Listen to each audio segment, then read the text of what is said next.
Did you know that 62% of all low back and disc pain sufferers have a recurrent episode of their pain within 1 year? The reason I find is that no one is teaching them what causes lumbar disc bulges in the first place and what they can do to get them to heal. And if you don't understand that simple underlying root cause, you're bound to keep hurting yourself and being in pain. The great news is that we know what causes most lumbar disc bulges, and learning how to avoid damaging your discs is 100% in your control and something you can learn. I'm Dr. Brant Pedersen, and what I'm about to share is one of my favorite things to teach my patients. Here's the roadmap for this video. I'm going to help you quickly understand the anatomy of the lower back. I'll teach you what causes most lumbar discs to bulge. Then we'll go over the 3 types of disc injuries that happen, and I'll help you figure out what type you may have. Then I'm going to give you 3 easy exercises to help the most common type of disc bulge. And lastly, a simple way to tell if the things you're doing throughout your day are helping or hurting your lumbar disc, so you can know when to modify your activity versus just feeling hopeless. Before we get started, I want to share that I'm really big on teaching the why behind things. I believe that people stand the best chance of getting out of pain and back to full function and the activities they love when they develop an understanding of how their body works. Some people don't like all the explanations. I get that. So I always break my videos up into chapters so you can jump right to the part that feels like it'll help you the most. You can find those chapters in the video description below. Now let's get going. First off, some anatomy. Your low back is made up of bones, 5 of them. They're called your lumbar vertebrae. Those bones are separated and held together by lumbar discs, and the lumbar disc has 2 parts. The outer part, which you see here, it's made up of layers, like the layers of an onion or the plies in a tire. These outer layers are strong, they're made of collagen, but they're also flexible. This outer part is called your annulus fibrosus. Inside those annular fibers, in the middle of the disc, is a jelly-like substance. It's called the nucleus pulposus. And that jelly allows the disc to have mobility so that we can flex and move and bend. As part of your lumbar spine anatomy, you have a spinal canal where your spinal cord goes. You also have an intervertebral space here on the side. That's where your spinal nerves come out. When a disc bulges, 99% of the time, they occur on the posterior or back portion of the lumbar disc. The problem with that is that's where the spinal cord and the spinal nerves are, which can cause problems. There are 3 things that can go wrong with your lumbar discs. First off, you can wear out your discs, which is called disc thinning or disc desiccation or degenerative disc disease. This naturally happens to a small degree as we age and the hydration in the disc decreases. But disc thinning can also be hastened by things like obesity, smoking, which reduces the blood flow and nutrient supplies to the disc, trauma, a weak core and spinal muscles, among other things. The second thing that can happen to the lumbar disc is annular tears. These are ruptures in the annular layers that make up the outer portion of the disc. This type of disc pathology is usually the result of excessive twisting in the spine, especially twisting while we're loading the spine. An example of that would be picking something up heavy and then rotating and then setting it down. The good news is that the body can heal the annular fibers if they stop getting torn and they're allowed the time to repair.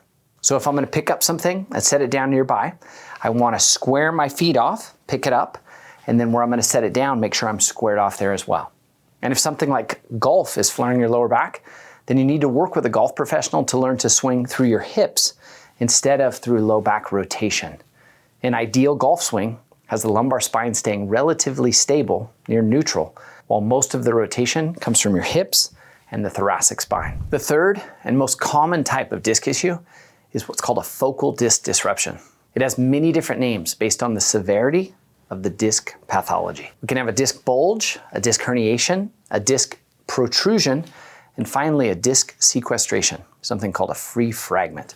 In the contained disc bulge, you'll have some of the jelly-like material start pushing through some of the inner annular fibers.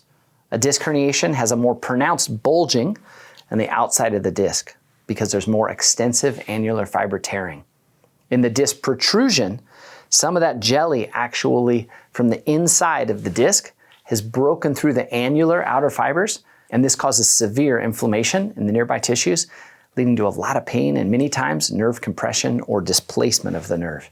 The most severe type is a disc sequestration, which is where some of the inner disc material, that jelly-like substance, has come through the outside of the annular fibers and actually broken off from the disc and is now floating around nearby, and it causes tons of inflammation. When some of the disc material actually leaks out like this, that's another thing that can lead to that first type of disc issue we talked about, disc thinning or degenerative disc disease. I should note that you can have a combination of all three of these different disc pathologies at once. And after what we just discussed, if you do have an MRI report, some of the words on there might make more sense now. Next, I want to teach you what causes a disc to bulge in the first place. We talked about that nucleus pulposus, that jelly that's in the inside of the disc. When we put pressure on the front of the disc, like if we're bending or rounding our backs when picking up something, we end up pushing the jelly back this way towards the disc, just like this. And our annular fibers of the disc, we talked about that, even though they're tough, with repeated loading and bending back and forth, just like with a credit card, repeatedly bending a credit card, over time that plastic gets fatigued even though it's tough, and you get it where it can break in half. That same thing happens to your discs and the tough collagen fibers that are in there. But unlike the credit card, your body has the ability to repair and heal the collagen that makes up those annular fibers once you stop irritating it. So the key to stop that irritation is to learn to hinge from your hips versus your low back. I have other videos where I talk about how to do just that in various postures and activities. I'll put links to those videos in the description below, and you can also find them on my channel. The rest of this video is going to deal specifically with that third type of disc issue, the disc bulge or herniation, which is the most common type of disc pain that I see. For disc bulges, there are two subgroups which present totally differently and require completely opposite types of care. Unfortunately, I find many times this classification is missed by MDs, physical therapists, and chiropractors. But it is vital to figure out which type of disc bulge you have. So here's how you do just that. Before I begin, although I'm going to give you this information, it is key that you're working with a healthcare professional to help you figure out exactly what's causing your pain and to help rule out red flags. It is my hope that as a more educated patient, you'll be able to get more out of the time with your doctors and get feeling better soon. And lastly, I just want to say that if you've had this pain for a long time and you're frustrated, you feel like you might just have to learn to live with it, I want to urge you to not give up. If the doctors you're seeing don't seem to be helping you, ask around for healthcare providers that are recommended by your family or friends. Look online at doctors' reviews. Keep educating yourself. If you happen to be in Northern California, I'd be happy to help you out. But most important, don't give up. I believe in you. Okay, so here's how we look to classify the two types of lumbar disc bulges. Around 80% of all disc bulges are what we call flexion-intolerant. Someone with this type of disc bulge has increased pain and symptoms down their leg with flexion, kind of rounding type of motions and postures. They'll usually be flared by prolonged sitting, things like driving. And also when going from seated to standing, they often get increased pain. In a moment, I'm going to give you a simple test you can do to further help identify which type you might have. The other 20% or so of people have a disc bulge that's called extension-intolerant. It's exactly the opposite. The extension-intolerant people, they cannot tolerate bending backwards at all. And many times they're stuck in a slightly forward bent over posture. They might have increased or flared symptoms when standing or when walking for too long. So now you know that there's two types. Let's talk about how you can start to figure out which type you might have. First, I have to teach you a key concept about disc issues. It's called centralization versus peripheralization. The concept is this. If your symptoms like tingling or numbness or pain travel farther down your leg, it is called peripheralization, meaning the symptoms are going more into your periphery, and that's a bad sign. We don't want that. It means the spinal nerve is actively being irritated. The opposite of peripheralization is what's called centralization, where your symptoms like tingling or pain are actually retracing towards your lower back. So if you have pain that's traveling to your mid-calf and you do something and that causes the pain to only travel to your mid-thigh, that'd be considered centralization of your symptoms. That's a good sign, letting us know that what you're doing is relieving pressure on the spinal nerves. So simply put, centralization is good, peripheralization is bad. Another thing that's good is leaving a comment in this video and giving it a thumbs up. Your comments really make all the work that I put into these videos worth it, so thank you. So, to help you figure out if you have flexion-intolerant or extension-intolerant disc issues, you're going to want to be watching for centralization versus peripheralization as you do some simple movements. Before I teach you these movements, I want to caution you to go slow and gentle. Don't force a big range of motion. And also, watch for neurologic signs like numbness, tingling, or weakness in your legs.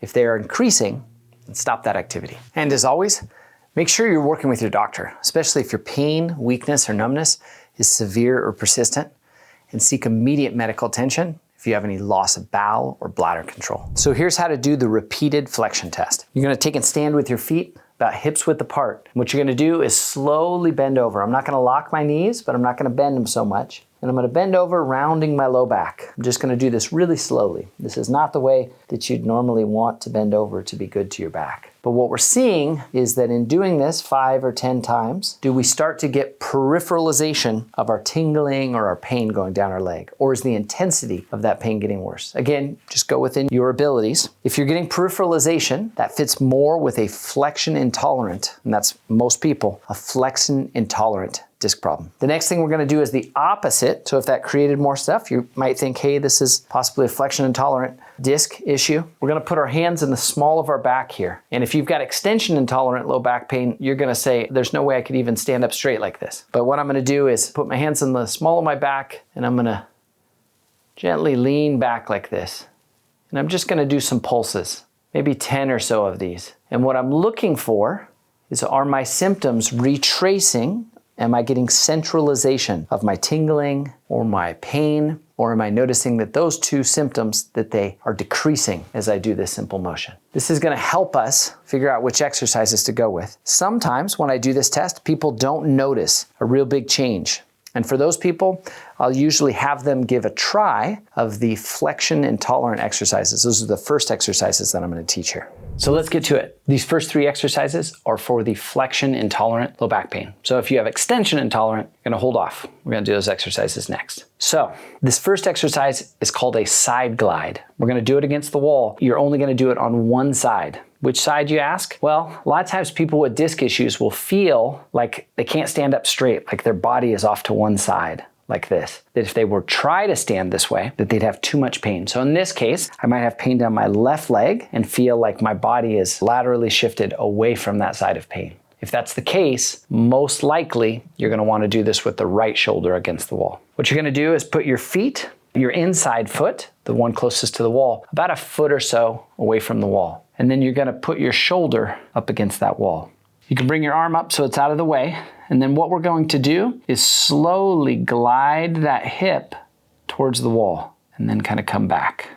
We're gonna do this 5 to 10 times, just going really slow with it. If it causes too much pain, if any of these exercises cause more than just a little discomfort, listen to your body. They shouldn't cause pain.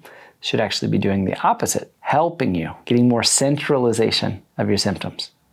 So we're gonna just do this motion. When we finish, after 10 reps or so, what we're gonna do is take our inner leg, bring it next to the wall, kind of wiggle the other one up, then we're gonna try and stand directly straight up after doing that. You might notice that you can stand straighter. That's the wall glide. This next exercise is called pulse standing lumbar extensions. It's simple. I like to have my patients do it once an hour. Only takes 30 seconds. It really helps to get that disc material to push away from where it's herniating out. So what we're gonna do is put our hands right here where these bumps are, kind of the dimples in your low back. Gonna put our fists there, and we're gonna take and slowly push forward as we kind of lean back a little bit. And we're just doing this motion here. Just going into a little bit of lumbar extension. This exercise is not made better by having you go back as far as you can. So you're just gonna do little pulses like this. Might cause a little discomfort in your low back as you do it, because we're not used to going into extension, but you should be noticing that you get a centralization, that your symptoms aren't traveling as far or they aren't as intense as you do this. Again, really important to do this once an hour, just takes about 30 seconds. Simple. This last exercise is called a modified Cobra exercise. I usually recommend for my patients to do it a couple times, 2 or 3 times a day, and it's again, super simple. What we're gonna do is lie on our belly here. If at first it's too much to come up on your elbows, you can start just in this position here, resting our head. But what we're gonna try to do is get to where we can be up on our elbows. You wanna make sure that your gluteal muscles and your low back muscles are relaxed, and then you're just gonna hang out here. If you can tolerate it, I like people to hang out here for 3, 5, maybe even 10 minutes. And what we're doing is just allowing that disc material to get pushed back into the center, the nucleus pulposus, that jelly-like material to get pushed back towards the center of the disc instead of back to where it's bulging. This is really calms things down. I'll usually have people read a book or, look at their phone, something like that. And I have one bonus, but critical exercise. This is an exercise in awareness. And it's going to be critical for healing to maintain your spine in neutral and not bend at your waist. Rather, you're going to want to bend solely from your hips and keep your lumbar spine in neutral instead of rounding like this. You can see the stick comes off my back.